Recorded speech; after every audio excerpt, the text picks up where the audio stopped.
konnichiwa. 여러분 안녕하세요. 촌송이입니다. 성스세 데스. 일본어 능력 시험 JLPT N4, N4는 크게 언어 지식의 문자어휘, 문법, 독해, 청해로 구성되어 있죠. 실제 시험에서는 언어 지식 문법과 독해를 한 교시에 소화하게 됩니다. 그래서 사실 시간 조절도 관건인 영역인데요. 오늘은 유형의 특징들을 콕콕 집어드리기 위해서 나눠서 풀이를 준비해봤어요. 이번 시간에는 독해 문제들을 풀이해 봅시다. 안 그래도 저 궁금했는데, 네, 말씀해 보세요.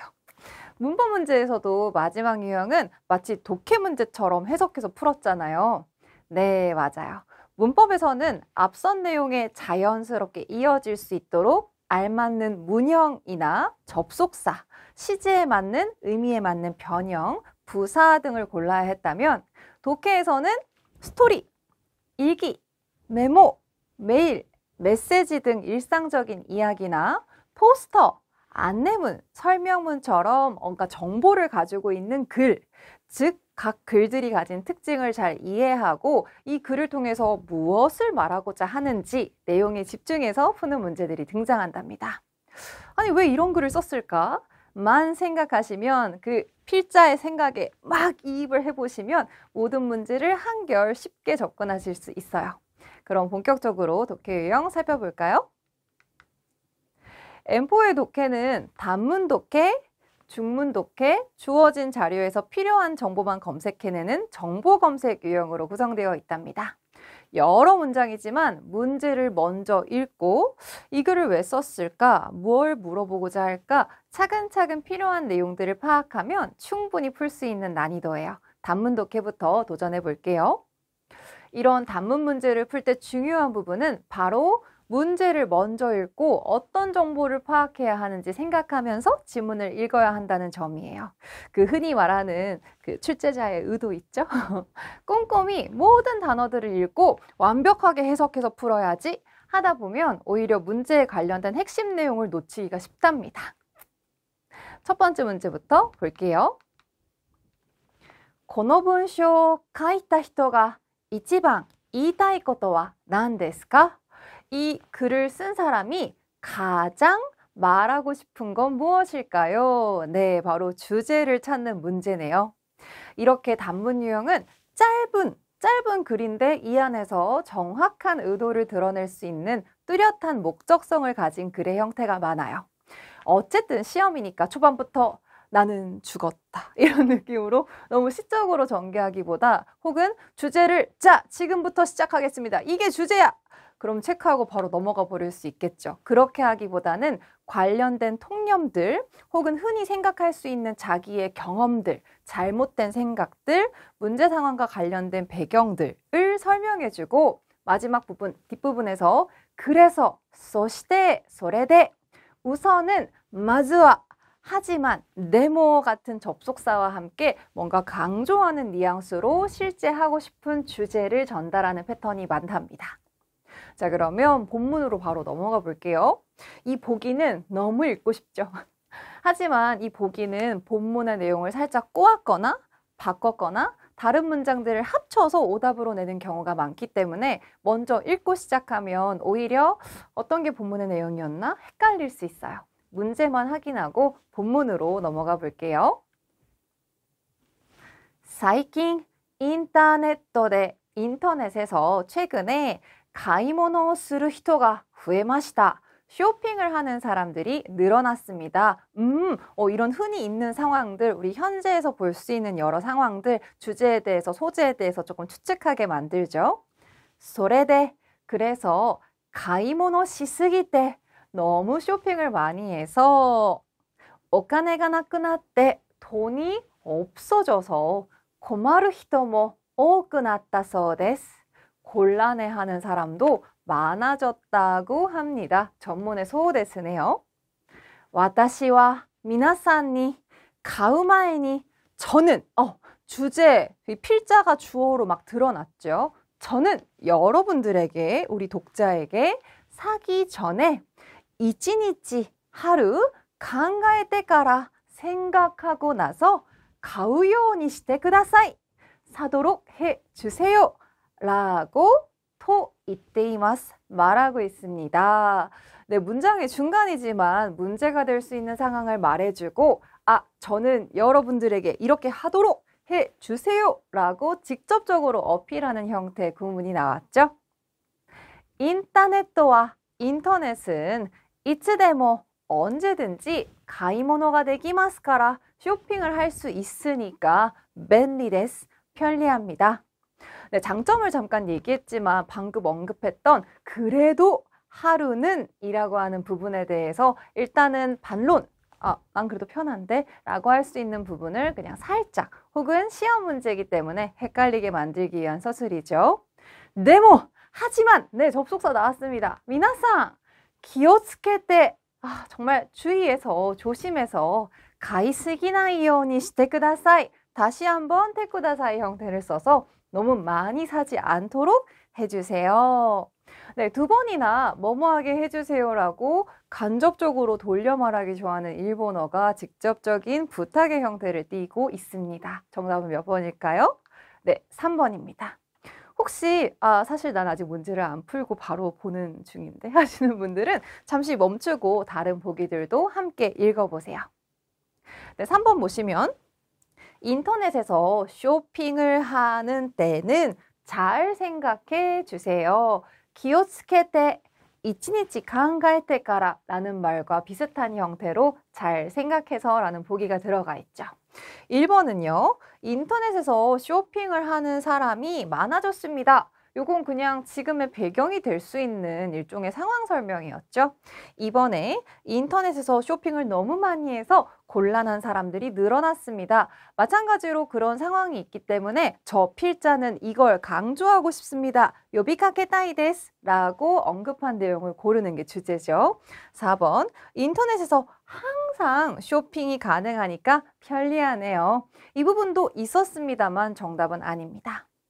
첫 번째 문제를 통해서는 우선 문제에서 물어보는 것이 무엇인지 의도를 파악하는 거 강조해봤는데요. 사실 나는 아직 단어를 많이 안 외워서 본문이랑 비슷하게 생긴 걸 골라볼까 하신 분들은 당황하실 수 있어요. 바로 모든 문장들이 보기 안에 들어가 있기 때문이죠. 그래서 더더욱 출제자의 의도, 무엇을 파악해야 되는지 중심 문장을 파악할 수 있도록 문제를 이해하고 넘어가는 게 중요하답니다. 다음 문제로 넘어가 볼게요. 이번에도 줄글이 등장했네요. 문제 먼저 읽어볼까요? この文章を書いた人が一番言いたいことは何ですか? 또 주제를 파악하는 글이네요. 이렇게 많은 유형들을 풀다 보면 문제만 읽어도 言いたいこと, 이치방言いたいこと, 이거 주제 문제구나. 내가 이 글에서 파악해야 하는 정보가 무엇인지 방향을 잡을 수 있답니다. 특히 N4에서는 지금처럼 일상과 관련된 수필, 자신의 경험으로 말하고자 하는 바를 부드럽게 전달하는 경우가 많기 때문에 어휘가 부담되지 않아요. 본문 읽어볼게요. 先日, 교토에行くとき, 신칸센で 지난번에 일전에 교토에 갈 때 신칸센에서 오벤토 타베마시다. 도시락을 먹었습니다.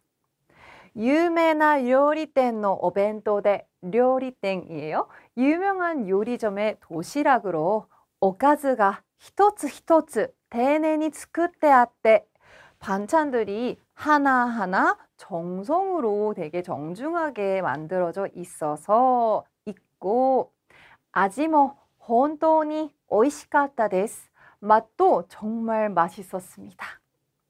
히토츠 1000円の 오벤토와 하나에 1000엔, 와우, 만원인 도시락은 갔다 토끼와 샀을 때는 첩도 다카이, 조금 비싸다 또 오모이마시다가 라고 생각했지만 타베타 아토와 먹고 나서는 게시테 다카쿠나이 또 오모이마시다.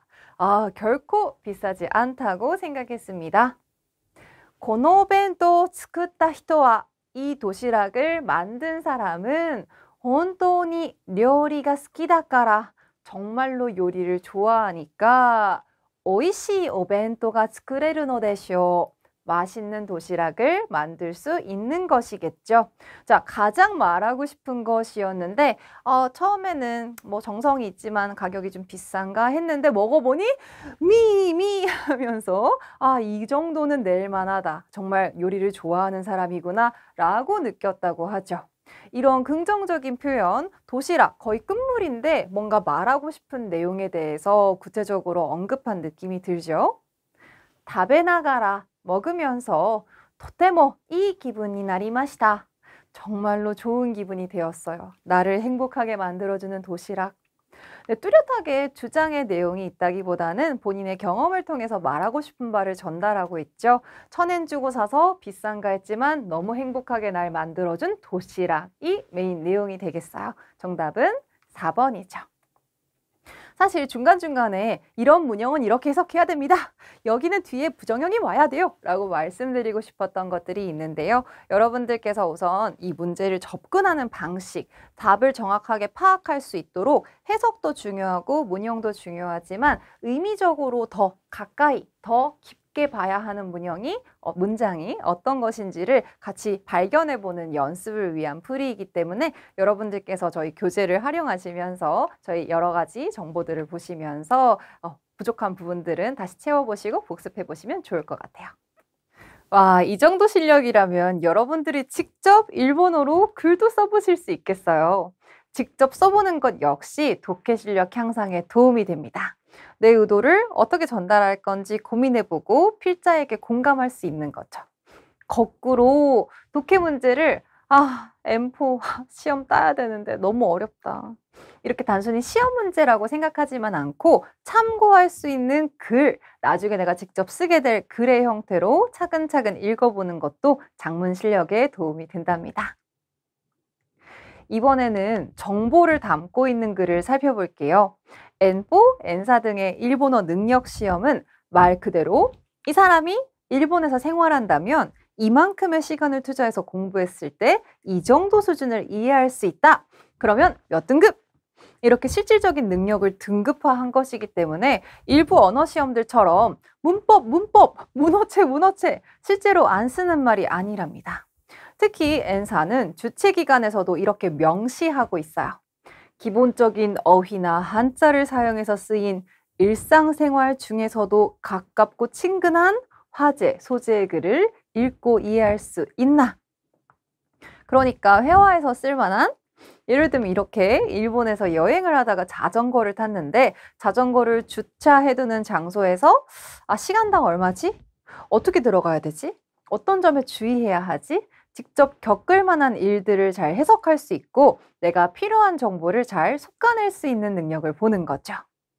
그러면 이 긴 글을 모두 다 엄청 자세히 이해할 필요는 없겠죠? 내가 필요한 정보를 파악하기 위해서 문제를 먼저 살펴보겠습니다. この自転車置き場に1時間自転車を止めた人はどうしますか? 이 자전거 주차장에 자전거를 1시간 주차한 사람은 어떻게 합니까? 특히 1시간 주차라는 말에 집중해서 해석해보면 되겠군요. 본문을 읽어봅시다. 自転車置き場の使い方. 자전거 주차장의 사용법. 사용법이니까 우선 금액도 금액이지만 어떻게 여기에 주차할 수 있는지의 방법도 나오겠어요. 먼저 시간과 관련된 표현. 2시간以内なら無料です. 2시간 이내라면 무료입니다. お金はいりません. 돈은 필요 없습니다. 이때 2시간 이내, 우리는 1시간 주차할 거니까 무료구나 중요 정보 파악하면 되겠죠. 혹시 한자를 모르실까봐 이렇게 중복해서 설명하는 경우도 굉장히 많아요. 다음은 2시간 이상. 우리는 1시간만 주차할 거니까 사실 굳이 파악하지 않아도 되지만 풀이니까 한번 읽어볼게요. 2시간 이상은 하루 150엔입니다. 다음은 넘버링이 되어 있는데요. 뭔가 슬쩍 봤을 때 내루토키, 이리구치, 요 주차장을 이용하는 방법에 대해서 설명하는 것 같죠? 알아봐야겠죠. 한번 읽어봅시다. はじめに 이리구치노 기카이から 처음에 이 입구에 있는 기계에서紙を 1枚取ってください. 종이를 한 장 뽑아주세요. 가져가 주세요. 時間が書いてあります. 시간이 써 있습니다. 오, 이건 시간에 상관없이 들어가서 종이를 뽑아서 나갈 때 또 넣어서 나가야 될 수도 있으니까 기억해야겠죠. 2번, 出るとき, 나갈 때, 機械にその紙を入れて, 그 종이를 기계에 넣어서, お金を入れると, 돈을 넣으면, 出口が開きます. 출구가 열립니다. 아, 저희는 일단 1시간이니까 무료라고 했는데 어떻게 나가야 될까요? 그런 내용들이 주의에 나오겠죠. 2시간 이내여도 必ず 반드시 紙を入れてください. 종이를 넣어주세요. 하고 紙を入れないと 넣지 않으면 어쩌고저쩌고저쩌고. 물론 뒤에 내용도 여러분들 실제로 독해를 하실 때는 혹시나 관련해서 더 기억해야 될 사항이 있을 수도 있으니까 같이 참고해 보시면 좋아요. 하지만 우리가 봐야 하는 일단 들어가는 방법, 이용하는 방법, 금액과 관련된 거 다 나오고 종이를 안 넣으면 이 반대 상황에 대해서 설명해 주는 부분이니까 너무너무 중요한 문장은 아닐 수 있겠죠? 종이를 넣지 않으면 출구가 열리지 않습니다. 종이를 잃어버린 경우에는 150엔 넣어주세요. 출구가 열립니다. 그래서 혹시나 내가 종이를 잃어버렸을 때 관련해서 알 수 있는 상황이니까 우선은 이 1시간 이용하는 사람에게 필요한 정보 안에서는 조금 후순위로 밀리겠네요. 정답은 몇 번일까요? 아, 요거는 제가 여러분들께 요 문장 강조해서 보여드리려고 했어요! 라는 느낌으로 표시한 건데요. 이 안에서도 요 밑줄 그은 문장들 위주로 여러분들 답 골라내시면 되겠습니다. 정답은 2번이죠. 종이만 넣고 나간다. 출구에서 나간다. 그래서 사실 요 문제를 푸실 때 독해 첫 번째 관문은 바로 해석이 안 된다. 한자를 모르겠다. 문형이 어렵다입니다. 물론 단어를 많이 알고 문형을 완벽하게 이해할 수 있으면 정말 좋겠죠. 하지만 어느 정도는 글 안에 활용된 여러 가지 문형 혹은 여러 가지 정보를 수축할 수 있는 숫자라든지 단위 같은 것들을 잘 이용해서 조금 부족한 독해력을 극복하는 것도 하나의 방법이겠어요. 저도 M4를 풀었을 때, N3를 풀었을 때 실제 학생 때는 나 지금 완벽하게 이해했네. 역시 하고 풀지 않고 이거 맞나? 이건 것 같은데 가능성이 높겠지 하고 했었거든요. 다음 단계로 올라가시면 이전의 내 모습이 이런 부분들을 채웠으면 이 부분의 해석을 가능했겠구나. 그리고 지금 공부한 내용들이 결국 N3를 다시 혹은 M4를 다시 만났을 때 정확하게 해석할 수 있는 능력을 키워줬겠구나 라고 생각하면서 넘어갈 수 있습니다. 아주 잘하셨어요. 그러면 이번에는 좀 더 긴 글에 도전해 볼게요. 괜찮을까? 걱정 마세요. 긴 글이라도 이 글을 읽고 필자가 말하고자 하는 바를 잘 이해했는지, 일본어로 누군가의 의사를 잘 이해할 수 있는지 그 능력을 파악하는 시험이기 때문에 복잡하게 일부러 꼬고 길게 읽어서 막 외워야 하는 그런 지문이 아니랍니다. 국어도 그렇듯이 보통은 각 문단의 중심 문장을 이해하면 돼요. 끝까지 다 읽고 풀면 사실 단어도 그렇고 전체적인 정확한 해석이 어려울 수 있기 때문에 부분 주어진 정보도 헷갈리니까 문단별로 나누는 것을 우선은 추천을 드릴게요. 좀 더 길어지는 만큼 어려운 단어가 등장할 수도 있지만 언어지식 문제가 아닙니다. 마음속으로 소리내서 읽던 버릇은 아는 한자라면 그냥 그대로 읽으시면 되고 모르겠으면 이거 왠지 이런 의미일 것 같은데 혹은 앞뒤에 반복적으로 서술되어 있는 풀어 설명한 다른 말 등등을 보시면서 가볍게 넘겨도 됩니다. 발음보다는 의미고 모르면 앞뒤에서 정보를 줄 테니까 패스하기, 시간 조절도 관건이라고 했죠. 포인트입니다. 문제 먼저 읽어볼게요. 2回目のテストはどんなテストですか? 2회째 시험은 어떤 시험입니까? 어떤, どんな 같은 서술이 문제에 나오거나 옳은 것은 무엇입니까? 正しいものは何ですか? 라고 질문하는 경우는 주로 2가지 이상의 특징 중 옳게 서술된 것을 고르는 문제일 가능성이 높아요. 2회째니까 1회째 혹은 3회째 시험도 있을 수 있겠죠. 각 시험의 특징이 등장할 테니까 이 안에서도 2회를 골라내는 게 포인트겠군요. 본문을 해석해 봅시다. 私は日本語を勉強している学生です. 저는 일본어를 공부하고 있는 학생입니다. 私の日本語の先生は 나의 일본어 선생님은 同じテストの問題を 똑같은 테스트 문제를 大抵 3回使います.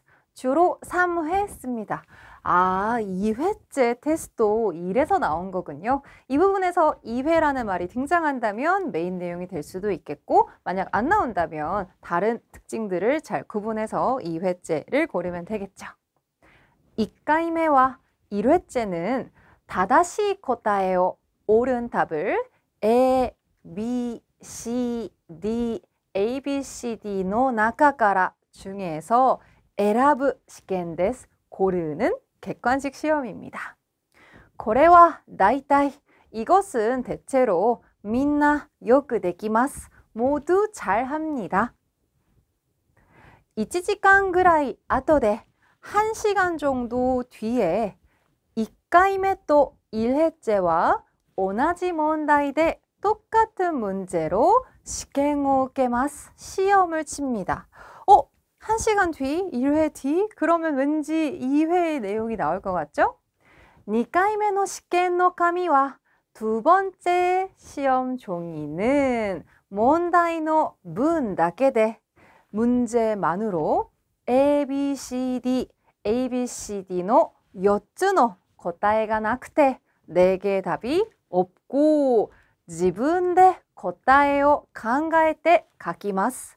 스스로 답을 생각해서 씁니다. 야, 2회째라는 단어도 등장했습니다. 2회째 시험의 특징에 대해서 구체적으로 묘사해줬죠. 다음에서 1회째라는 말이 다시 등장하는 걸 보니 그러면 비교하는 느낌이 아닐까라는 걸 생각할 수가 있겠죠. 마저 해석해 볼게요. 1회째에는 가능했는데 できたのに 間違えてしまうこともあります. 틀려버리는 경우도 있어요. 네, 너무 명확했네요. 답은 몇 번일까요? 3번입니다. 이렇게 앞선 문제의 답을 파악하고 문제를 푼 후 바로 다음 문제를 읽어봅니다. 기본적으로는 각 문단의 중심 내용을 이해했는지가 관건이기 때문에 다음 문제의 답은 다음 문단에 있을 확률이 높지만 미리 파악할 내용에 대한 인지를 하고 읽는 거죠. 효과적인 독해를 위해서요. 3回目にするテストは 세 번째로 치는 시험은 どうして難しいですか? 왜 어렵나요? 네, 이제 N4쯤 되면 문장의 구성이 좀 더 논리적으로 바뀌죠. 본래 봄은 따뜻합니다. 春は暖かいです. 꽃도 핍니다. 花も咲きます. 그래서 저는 봄을 좋아합니다. だから私は春が好きです.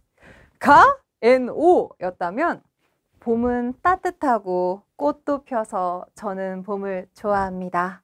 春は暖かくて花も咲くから私は春が好きです. 처럼 문장의 앞뒤에 까라, 노대, 그때 등 구체적인 이유가 가능한 한 문장 안에서 보일 거라는 거죠. 3回目の試験は難しいです. 세 번째 시험은 어려워요.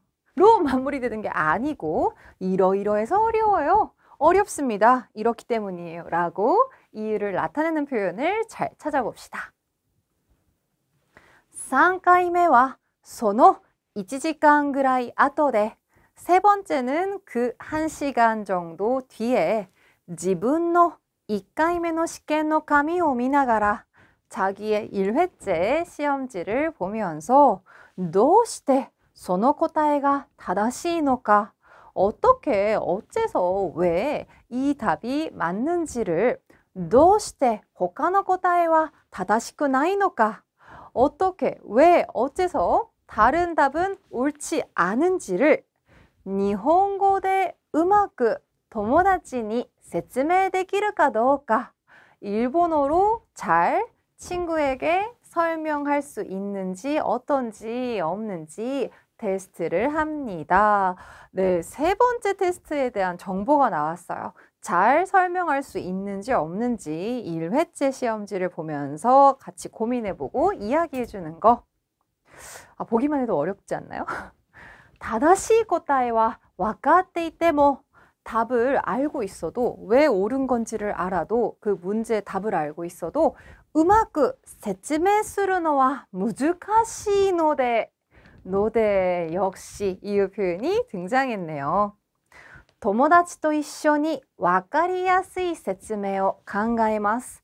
친구랑 같이 이해하기 쉬운 설명을 생각합니다. 정답은 몇 번일까요? 1번이죠. 이렇게 어째어째서 이렇습니다 라고 해서 문장 안에 독해를 잘 했는지 말하고자 하는 주제와도 관련이 있으면서 해석의 정확도도 파악하는 문제들 자주 나옵니다.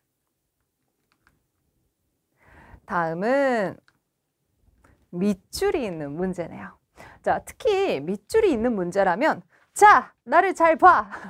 내 앞에 힌트가 있다고! 하면서 대놓고 강조해주는 문장이에요. 마찬가지로 밑줄에 앞, 뒷문장에 답이 있기 때문에 천천히 앞에서부터 흐름을 파악하되 밑줄에 대한 어떤 정보를 파악해야 하는지 미리 읽고 염두에 두고 있으면 어렵지 않게 문제를 풀어낼 수 있어요.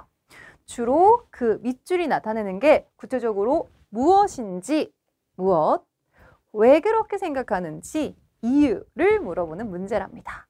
문제 먼저 볼게요. 私はこのやり方がいいと思います. 라고 있는데 왜일까요? 네, 역시 이유네요. 저는 이 방법이 좋다고 생각해요. 이유. 그러면 방금처럼 이러하니까 좋다고 생각합니다. 혹은 좋다고 생각하는데 그 이유는 이래서입니다. 라고 근처에 이유 표현이 있겠어요. 본문 읽어볼게요. 私は私は가 아니죠. 新しいこと, 새로운 것을 どんどん勉強したいという友達や 점점 더 많이 공부하고 싶다고 말하는 친구나 説明するのは難しいから 설명하는 건 어려우니까 1回目や2回目のテストだけをやりたいという友達もいますが설명하는 게 힘드니까 그냥 1회나 2회 객관식이나 혹은 간단하게 이렇게 주관식으로 써보는 느낌으로 나는 공부하고 싶어요 라고 말하는 친구도 있지만 私は 나는 このやり方がいいと思います. 이 방법이 좋다고 생각합니다. 문장 앞에는 다른 친구들에 대한 이야기였고 반대로 나는 이런데 라고 해서 내가 설명하는 이유가 잘 납득이 된다면 그러게 역시 세 번째 시험도 필요하겠어 라고 독자를 설득할 수 있는 내용이네요. 그 다음에 이유가 나오겠죠. 同じ問題を3回やれば같은 문제를 3번 하면 어찌 하니까 라고 이유가 나오겠어요. よく覚えられるし잘 외울 수 있고 説明も考えながら 설명을 생각하면서 わかりやすい話し方の練習をするので 알기 쉽고 이해하기 쉬운 말하기 방법도 연습하기 때문에 会話が上手になると思うからです.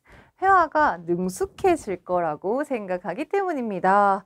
까라 정말 정확하게 이유를 표현했네요. 정답은 몇 번이죠? 4번이죠. 이 방법 좋은 것 같아요. 저도 한번 활용해봐야 되겠는데요. 라고 생각하게 만드는 글인 거죠. 마지막 유형은 정보 탐색 문제예요. 특히 마지막 문제는 어딘가 압도적인 내용이 굉장히 많아 보이는 포스터, 시간표, 공지 등 다양한 정보가 담긴 목적 뚜렷한 글이 등장하는데요. 주인공이 필요한 정보만 쏙쏙 뽑아내는 검색해내는 유형이랍니다. 더더욱 문제를 먼저 읽고 필요한 조건을 찾아서 엑셀 표 돌리듯이 컨트롤 F를 누른 것처럼 해당 정보가 있을 법한 부분으로 빠르게 시선을 돌리는 것이 포인트예요. 날짜, 장소, 등록 방법 등록 방법 등 준비물 같이 여러 가지 정보들, 문제의 조건이 공통으로 적용되는 부분을 찾으면 됩니다. 예를 들어서 JLPT 시험을 응시하고 싶은데 어디에서 응시해야 되는지, 언제 등록 기간인지, 어떻게 등록해서 어디에서 시험을 칠 수 있는지 포스터에서 필요한 정보를 내가 직접 찾아서 한글로 읽는 것처럼요. 이제 문제 볼까요? 마리아さんは試験勉強のために10時から3時まで予約しましたが, 도서관에서 이용하는 시간과 관련된 포스터가 지나갔는데요. 우선 여러분들이 실제로 문제를 푸실 때는 오른쪽에 이 그림 혹은 정보가 담겨 있는 것이 나와 있을 거기 때문에 간단하게 제목 정도 읽고 바로 문제로 넘어오시면 됩니다. 도서관인데 10시부터 3시까지 예약을 했습니다. 3시가 되어도勉強が終わらないので 공부가 끝나지 않아서 もっといたいです. 더 있고 싶습니다. どうしたらいいですか? 어떻게 해야 할까요? 네, 도서관의 공부실 혹은 스터디하는 공간에서 공부를 하는데 이용하는 시간과 관련 내용 파악하기. 한국에서도 도서관, 스터디 카페마다 지켜야 할 룰이 있는 것처럼 일본에서도 도서관 이용 시 파악해야 할 룰, 너무너무 일상적인 상황이죠. 특히 시간의 숫자는 한자보다 더 눈에 잘 들어오기도 하고요. 전부 다 꼼꼼이가 아니라 난 예약 시간만큼 공부했는데 더 있고 싶네. 그러면 더 있고 싶으면 시간이 넘어가면 같은 표현이 들어간 단어를 고르는 거죠. 답 찾기 굉장히 쉽습니다. 조건만 잘 파악해 봅시다. 혼자 예약할 수 있는 시간은 5시간까지입니다. 하지만 난 더 있고 싶죠? 예약한 시간을 넘어서 그 외에 예약한 사람이 이나케레바 없으면 끝나는 시간까지 이용 가능합니다. 그 가카리노 히토, 관계자라는 뜻인데요. 도서관의 관계자에게 기대 쿠다사이, 물어보세요. 자, 그러면 어떻게 해야 할까요? 정답은 3번이겠죠. 가카리노 히토에게 다른 예약한 사람이 있는지를 확인해 본다. 이번에는 같은 정보를 다른 조건을 기준으로 필요한 부분만 찾아내는 문제예요. N3에서도 이렇게 두 문항이 나오는데요. 조건 한번 확인해 볼게요. 今日は 오늘은 4월 9일 4月9日 日曜日です. 일요일입니다. 날짜도 중요해요. 방금 전에 저희가 윗문제를 풀면서 해석하진 않았지만 위에 요일 같은 거 나왔던 것 같은데, 시간 나왔던 것 같은데 한번 포스터를 보면서 정보를 보면서 간단하게 그 구성들을 훑었기 때문에 이때는 좀 더 문제를 빠르게 풀 수가 있어요. 4월 9일 일요일 체크해 보고요. 칸상와 고고 2시から 4시まで 오후 2시부터 4시까지 예약을 시마시다가 예약을 했는데 忘れてしまいました. 잊어버렸습니다. 정말 있을 법한 상황이죠. 예약을 했는데 깜빡했네. 次は 다음은 いつから予約できますか? 잊어버려서 당일에 전화해서 저 혹시 시간 옮길 수 있을까요? 바꿀 수 있을까요?가 아니라 다음은 언제부터 예약이 가능할지 주어진 질문에 맞는 정보를 찾아야겠죠. 한번 볼까요? 매주 월요일은 휴일입니다. 일요일에 예약을 했는데 잊어버렸어요. 그러면 그 밑에 나와 있는 예약한 시간에 연락하지 않고 깜빡했으니까 연락 못했겠죠. 오지 않은 사람은 다음 날부터 일주일간 예약할 수 없게 됩니다. 일요일이었는데 다음 날이라고 했으니까 월요일부터 일주일인데요. 그러면 그 다음 주 월요일? 아니죠. 월요일은 휴일이니까 화요일이 정답이 되겠네요. 정답은 4번입니다. 여러분들께서 어느 정도 안에 있는 내용들을 숙지하시고 풀이에 임하신다고 생각하면서 중요 문장 위주로 골라봤는데요. N4, N4 정도 되면 이렇게 약간은 추측을 해야 하는 하나의 정보뿐만이 아니고 아래에 있는 예외 상황에 대한 설명까지 잘 파악할 수 있는지를 물어보는 정보 검색의 문제가 나온답니다. 답을 너무 간단하게 한 문장에서 찾기보다는 밑에 별표가 따로 있지는 않은지, 주의사항이 적혀 있지는 않은지 예외까지도 같이 한번 검색, 찾아보고 답을 정하시면 좋겠어요. 이렇게 JLPT N4, N4 모의고사 독해 영역을 함께 풀어봤어요. 어떠셨어요? 합격점에 도달하셨나요? 정말 시험이다. JLPT 너무 어려워. 라고만 생각한다면 한자 정말 엄청 많네. 와, 해와는 치운데 말이 이렇게 어렵다고? 해석이 안 된다고? 라고 생각하실 수 있지만 당장 우리가 일본에서 생활하고 있다고 생각해 봅시다. 우편도 일본어로, 비자 발급도, 외국인 신분증 발급도 일본어로, 인터넷 신청도 혹은 따릉이, 일본에 있는 자전거 빌리기도 일본어로, 도서관 이용도, 아이돌 콘서트 갈 때도 며칠에 무슨 석 얼마 다 일본어로 독해 문제에서 풀었던 스킬들을 활용하게 된답니다. 이 훈련들이 여러분들의 풍부한 일본어 실력, 일본에서의 소통에 정말 큰 도움이 될 거예요. 열심히 풀어봅시다. 그럼 저는 마지막 청해 편풀이로 돌아올게요. 수고하셨습니다. 오츠카레사마 데시타.